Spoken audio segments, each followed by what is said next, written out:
Hi folks, I hope you're well. So, in Matthew 7, where Yeshua says, you know them by the fruit. Yeah, that's the point. In the last video, that's what it's about. That's fruit. That's fruit. Your nature is going to be about, how you walk, how you talk. And again, for most people, they do more talking than walking. Especially if you're talking like God's way, they do a lot of talking but no walking. So therefore, it's about how you walk. Because again, the thing of it is, yes, if you choose to not judge people, if you choose, that's more important. And if you choose to worship the sun because other people worship the sun and you don't really want to offend them, so doing that rather than doing what the Lord said, then yes. The reality is you can't be of God. You can't.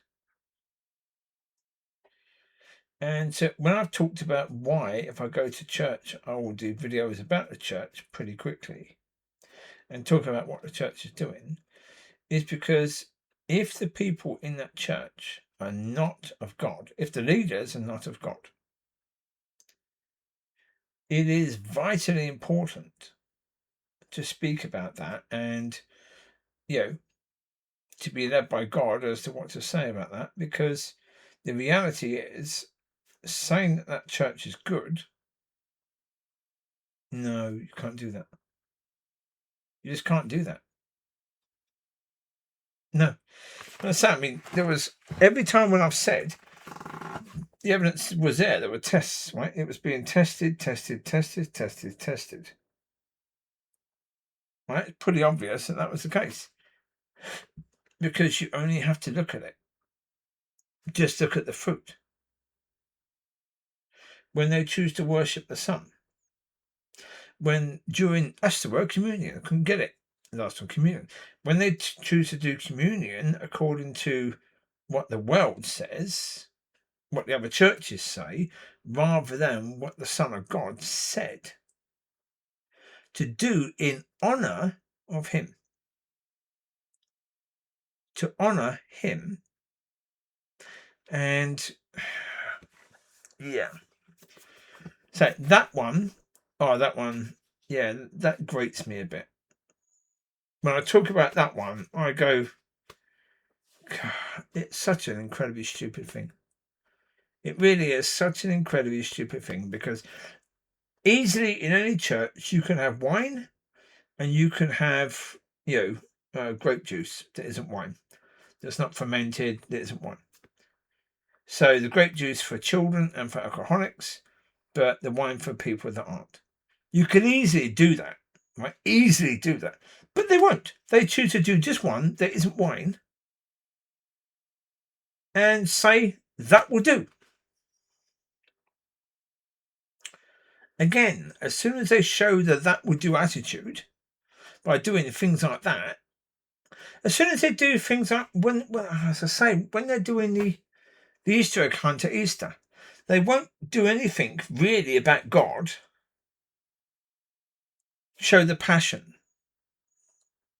Have a real time where people, again, even if you don't want to show the passion, that's fine. Don't do that. Have a time at Easter where people can bring their story about what God has done for them in the past year. Right? Do that at Easter.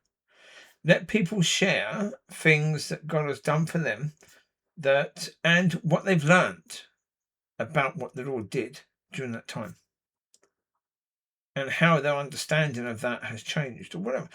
Do something. Make it about that. When they're doing an Easter egg hunt, oh, right.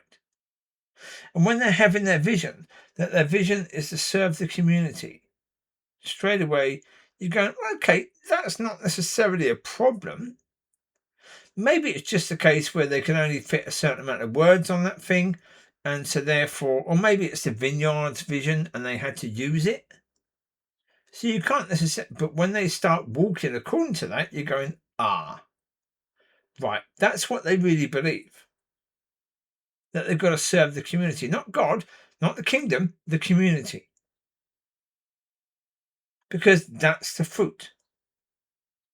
Of things like the Easter egg hunt, the fruit is you're serving the community. You're not serving God by doing that. Now, again, they think, oh no, we're serving God because they know we're a church doing it. Well, okay, they know your church. If they had any understanding, they would run a mile if they understood. You're a church claiming to be of God, and you're bringing a pagan festival into your church. And you want people to know that as a church, you love having this pagan thing in your church. Lovely. Yeah. No, people would run a mile, but but there you go. This is, again, the stupidity of all of it, really. You know, that they're basically they're having this situation. And again, I understand it. I do. You got people coming from the world. And if you say to people, look, you don't have to change, nothing really is going to change. In the world, they say you can't offend people. In the world, if you want to offend people, you'll be banned from church. We cancel. That's called cancel culture in the world, but we just ban people. And that's the way we do things, right? There's no change from the world to church. You can understand it. It's an easy path, isn't it? You can understand them doing that, but it ain't of God and the fruit is there, right? All of that. So, like the pastor's wife and the bloke she was with, stopping me from coming into the church because I do videos talking about what the church is doing that is against the nature of God. They do have a choice. Don't do things against the nature of God, but that is not what they're going to choose to do, is it really? So there you go. That's the point. So you know them by their fruit, and you do. And the fruit is there. Of those who are not of God, the fruit is there. Enjoy.